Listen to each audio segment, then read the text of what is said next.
but it will serve youth the whole spectrum, from prenatal moms to youth aging out of foster care and the juvenile justice system at 21.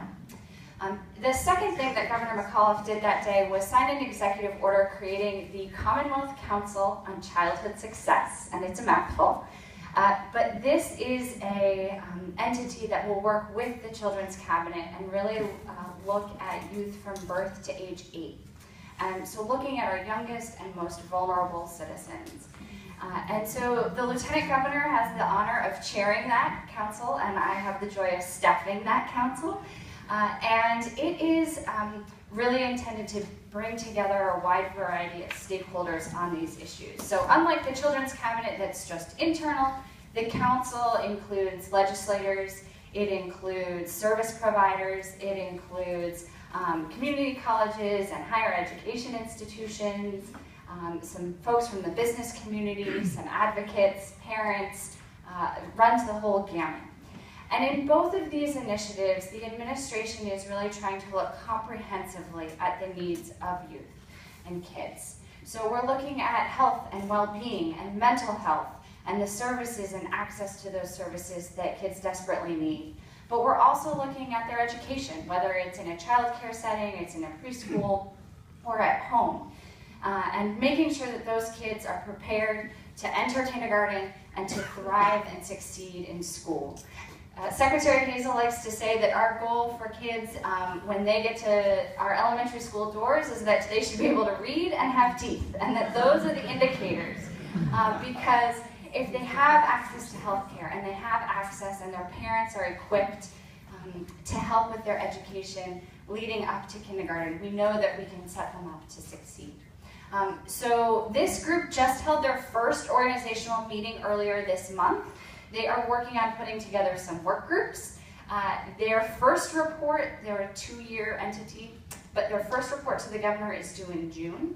And so we are hopeful that they will come up with some preliminary recommendations this winter, but that really in the spring we'll be able to host some town halls all throughout the Commonwealth and talk to advocates and providers and parents and ask if these recommendations work in your community. We know some of the challenges are similar, but some of them are very different. And so we want to be really thoughtful and conscientious and include you and engage in real and honest conversation about those recommendations. So if you're interested, if you want to be kept up to date, you can catch me afterwards. I can add you to our listserv so that you get all the updates.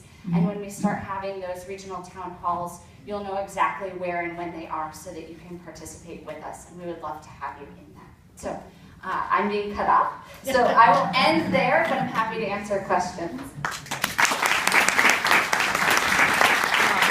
Take that chair, because I can't walk back and forth in front of you. Look forward to a role working with the council, and it's exciting because we know that the Raceway in Virginia holds 107,000 people, and that's how many children are in deepest poverty in Virginia.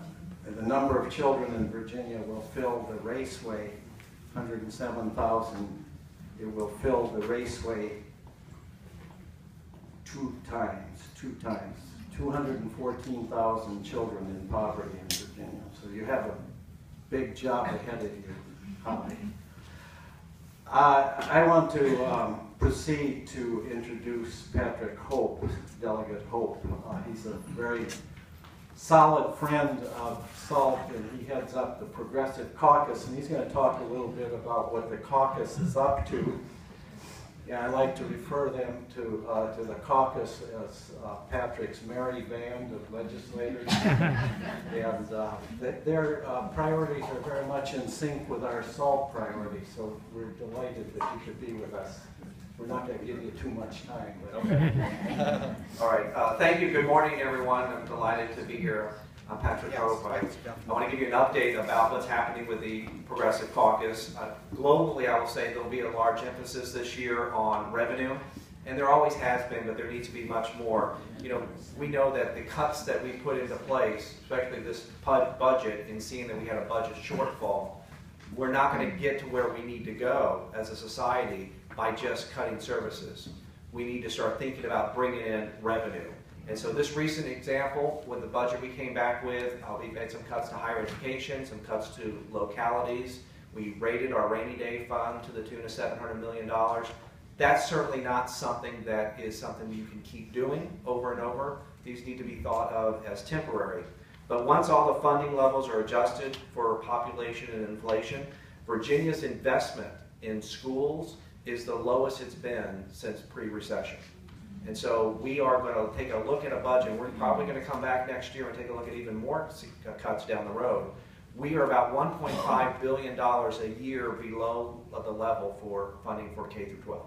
So despite what everyone says, we're keeping K through 12 harmless, not true. That's where we are currently in comparison to pre-recession levels.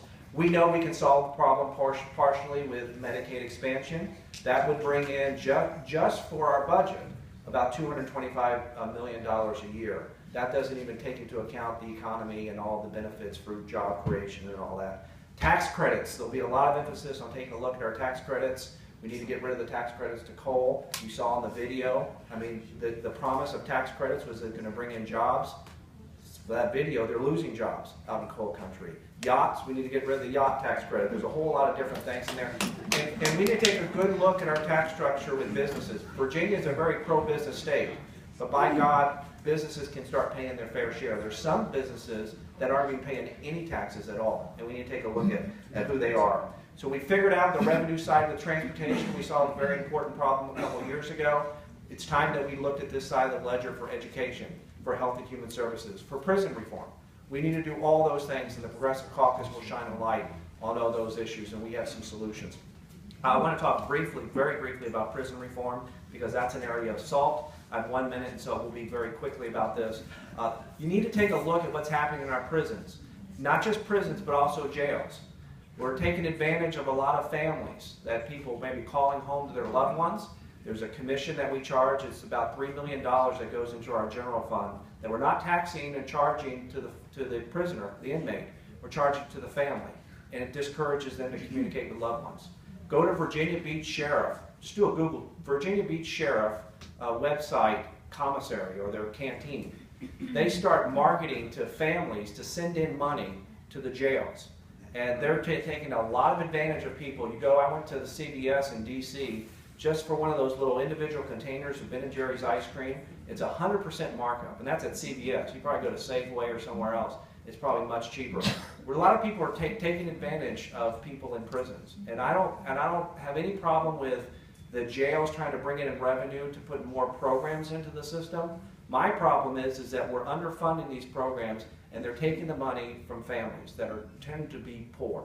And so we need to change the way we do that. And it's up to the General Assembly to replace that funding to do that. And so we're taking a long look at solitary confinement. I know Virginia Cure has been very helpful with these, and SALT has as well. And solitary confinement has been reduced by 70%. There's a lot more that we can do. We're making a lot of progress on that issue. We'll keep shining a light on this to make sure that all of our jails, the Supermax, the medium security, and the minimum security, and our jails, not just our prisons, but our jails, are complying with these efforts. So let me go ahead and stop there. I'm glad I'll hang around until I can answer questions. Thank you, Jim.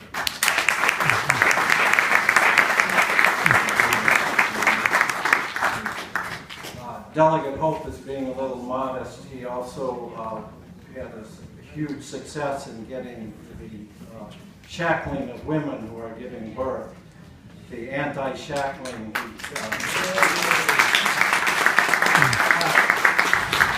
that went into effect, I think, May 8th, so we're appreciative of his good work. It's a high honor for me to introduce Senator Barbara Favola. She understands that Virginia is #1, but she also knows that Virginia is capable of being #1 for children. Virginia is #1 for business, but needs to be #1, and she's a fighter to make that a reality. So here